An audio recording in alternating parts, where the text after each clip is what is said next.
Movie की शुरुआत में हम एक लड़की को देखते हैं जिसका नाम जॉर्ज है और वो 18 साल की है। उसने हाल ही में कॉलेज छोड़ दिया है क्योंकि उसे पढ़ाई या काम करने में कोई इंटरेस्ट नहीं है। जॉर्ज का कोई दोस्त भी नहीं है और वह पूरा दिन घर पर बैठकर कुछ न करने की प्लानिंग करती है।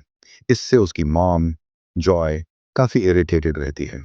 जॉय हमेशा उसे अपने लाइफ में कुछ मीनिंग लेकर आने के लिए कहती है, लेकिन दोनों के बीच लगातार आर्ग्यूमेंट्स होते रहते हैं और उनके रिश्ते काफी तनावपूर्ण हो गए हैं। जॉर्ज अपने फादर क्लैंसी और छोटी बहन रेजी के साथ रहती है। हालांकि वह रेजी को लगभग इनविजिबल मानती है क्योंकि उनके बीच कुछ भी कॉमन नहीं है सिवाय उनके यूनिसेक्स नेम्स के। दोनों बहुत क्लोज भी नहीं हैं। वन मॉर्निंग जॉर्ज की मॉम उसे फोर्सफुली उठाती है और कहती है कि या तो वह घर छोड़ दे या कोई काम ढूंढे और लाइफ में आगे बढ़े। जॉर्ज इस बात से अनॉयड हो जाती है और अपनी मॉम को हार्शली इंसल्ट कर देती है। ये सुनकर जॉय इतना गुस्सा हो जाती है कि वह जॉर्ज को पनिशमेंट के तौर पर बेसमेंट में एक बोरिंग फाइल क्लर्क की जॉब करने के लिए भेज देती है। बाद में जॉर्ज को एक कोवर्कर से पता चलता है कि जॉय केवल उन लोगों को यह जॉब देती है जिनसे वह नफरत करती है। जॉब पर जॉर्ज अपना ज्यादातर समय काम अवॉइड करने में लगाती है। वे बाथरूम में जाकर म्यूजिक सुनती है और बाकी लोग या तो वीडियो गेम्स खेलते हैं या टाइम पास करते हैं। धीरे धीरे जॉर्ज और भी केयरलेस हो जाती है और कुछ इंपॉर्टेंट फाइल्स भी खो देती है, लेकिन उन्हें ढूंढने की कोशिश करने के बजाय वह इग्नोर करती है। एक दिन लंच ब्रेक के दौरान एक अजीब आदमी जॉर्ज को रोकता है और उसका मिडिल नेम मेंशन करता है, जिससे वह डर और शॉक में आ जाती है। जॉर्ज वहां से निकलने की कोशिश करती है, लेकिन वह आदमी उसके बालों को छूता है और एक भयानक निशान छोड़ देता है। तभी अचानक एक स्पेस स्टेशन से जीरो ग्रेव टॉयलेट गिरता है और जॉर्ज को जोर से टकराता है। इससे एक बड़ा एक्सप्लोजन होता है और लोग अपनी जान बचाने के लिए भागने लगते हैं। कुछ मोमेंट्स बाद जॉर्ज खुद को कंफ्यूजन में खड़ा पाती है। वो ठीक लगती है, लेकिन तभी एक आदमी रूबे और उसकी साथी बेटी आते हैं। वे उसे बताते हैं कि वह मर चुकी है और उसे आफ्टर लाइफ में वेलकम करते हैं। इस पॉइंट पर जॉर्ज अपने मृत शरीर को देखती है और पूरी तरह से शॉक्ड हो जाती है। वह अपनी डेथ को एक्सेप्ट करने से इनकार कर देती है और कहती है कि वह मरने के लिए बहुत यंग है। बेटी उसे काम करने के लिए कहती है कि उसने अपने लाइफ में वैसे भी कुछ मीनिंगफुल नहीं किया था। फिर रूबे और बेटी खुद को ग्रिम रीपर्स के तौर पर इंट्रोड्यूस करते हैं, जिनका काम डेड सोल्स को लेकर आफ्टर लाइफ की ओर गाइड करना है। उसके बाद वे जॉर्ज को अस्पताल ले जाते हैं ताकि उसका पोस्टमार्टम दिखा सकें, जहां उसका चेहरा मुश्किल से पहचाना जा सकता है। जॉर्ज इस नज़ारे को देखकर हिल जाती है, लेकिन इससे भी ज्यादा उदास हो जाती है कि पहले जिसने उसका नग्न शरीर छुआ वह एक कोरोनर था। फिर दृश्य कुछ दिनों बाद में कट जाता है, जहां जॉर्ज ग्रिम रीपर्स के साथ अपनी खुद की अंत्येष्टि में जाती है। वहां वह अपनी मां को उसकी मौत से बुरी तरह टूटते हुए देखती है। वो स्तब्ध हो जाती है क्योंकि जब वह जिंदा थी तब उनके बीच हमेशा लड़ाई होती थी। सबसे ज्यादा जो बात उसे आहत करती है वह है अपनी छोटी बहन की दयनीय स्थिति देखना, जिसे उसने हमेशा नजरअंदाज किया।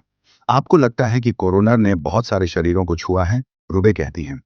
अंतिम संस्कार के बाद जॉर्ज एक कैफे में जाती है और पूछती है कि वह अभी तक स्वर्ग या नर्क क्यों नहीं गई है। रुबे उसे बताती हैं कि उनके पास उसके लिए एक विशेष कार्य है और वह उनकी तरह ही ग्रिम रीपर बनेगी। वो समझाती हैं कि प्रत्येक ग्रिम रीपर को पदोन्नत होने से पहले एक निश्चित संख्या में आत्माओं को पारित करना होता है। यह पता चलता है कि जिस व्यक्ति ने जॉर्ज को उसकी मृत्यु से पहले छुआ था वह भी एक ग्रिम रीपर था और वह उसकी आखिरी आत्मा थी, क्योंकि उसे पदोन्नत कर नौकरी छोड़नी पड़ी थी। अब जॉर्ज को उसकी जगह लेनी होगी। उसे कुछ समय के लिए पृथ्वी पर रहना होगा और एक भौतिक शरीर दिया जाएगा। हालांकि उसका चेहरा जीवित लोगों को अलग दिखाई देगा, जबकि वह मृत लोगों को एक जैसी दिखाई देगी। जॉर्ज को दूसरी नौकरी के विचार से परेशान करती है, लेकिन उसके पास अपने भाग्य को स्वीकार करने के अलावा कोई विकल्प नहीं है। रूबे फिर उसे एक प्राणी ग्रेवलिंग के बारे में बताती हैं, जो इस तरह की दुर्घटनाओं का कारण बनता है और चीजों की नियति को पूरा करने में मदद करता है। वह उसे चेतावनी देती है कि उन्हें परेशान करना सबसे अच्छा नहीं है, क्योंकि जीवन और मृत्यु के संतुलन में उनकी अपनी भूमिका है। इसके बाद रूबे जॉर्ज को मैसन नामक एक अन्य ग्रिम रीपर से मिलवाती हैं, जिसने अभी अभी दो मृत ड्रग एडिक्ट्स को मारना समाप्त किया है।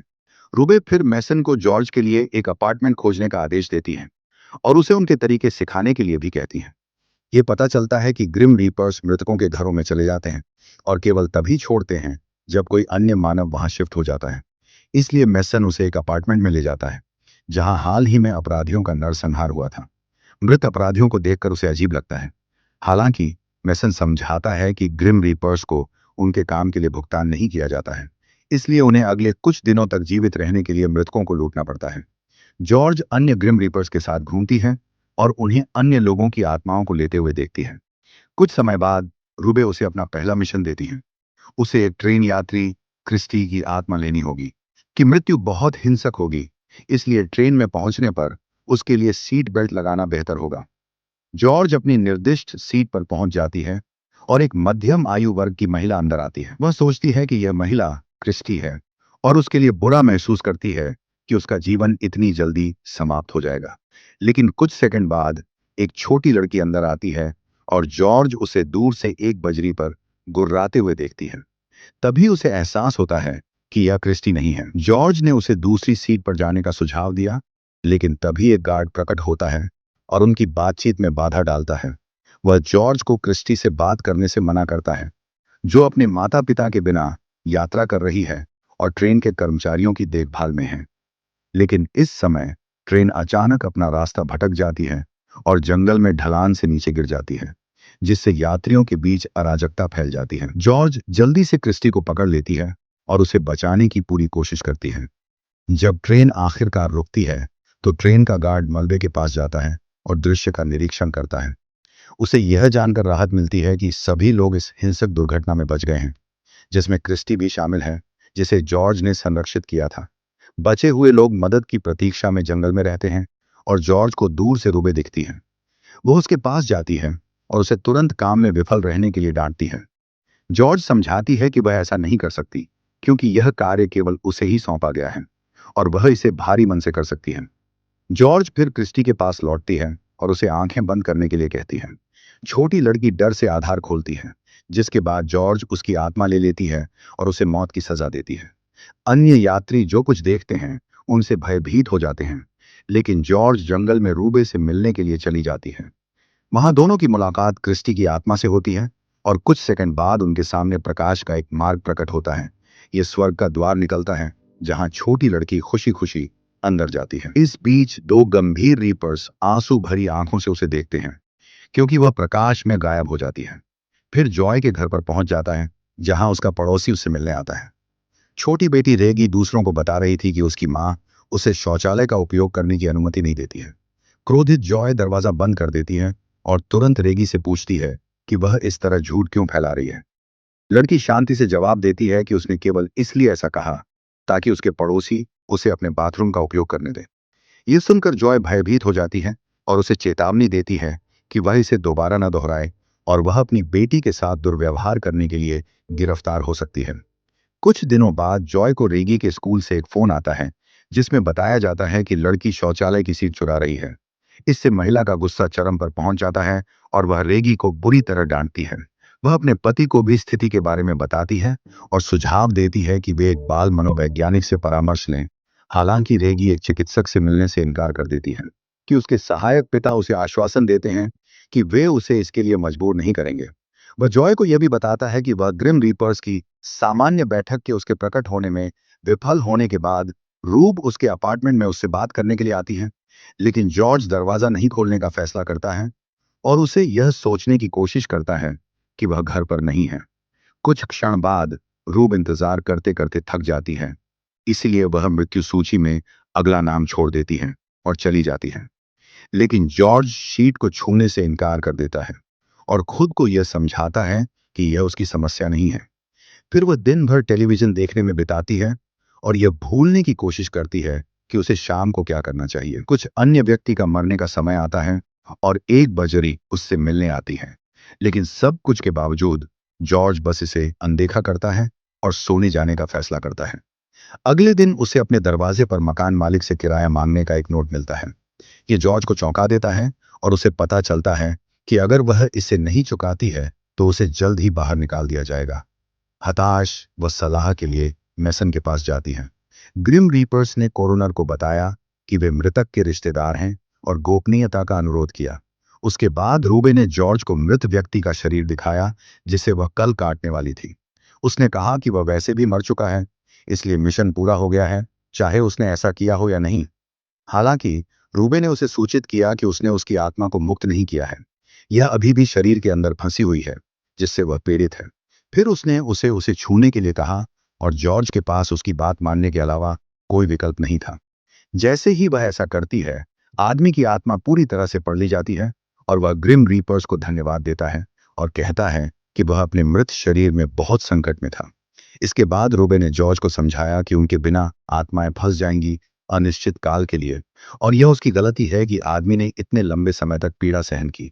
उसने यह भी कहा कि यह उसका काम है और वह हमेशा के लिए अपनी जिम्मेदारी से बच नहीं सकती। फिर रूबे ने उसे इस दुनिया में कुछ ऐसा खोजने की सलाह दी जिससे वह प्यार करती है और उसे पकड़ कर रखे, ताकि उसके पास बाद में चलते रहने का एक कारण हो।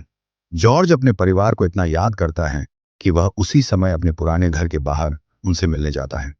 जॉय को एक पड़ोसी से फिर से मिलने का मौका मिलता है, जो बताता है कि रेगी ने एक और शौचालय की सीट चुरा ली है।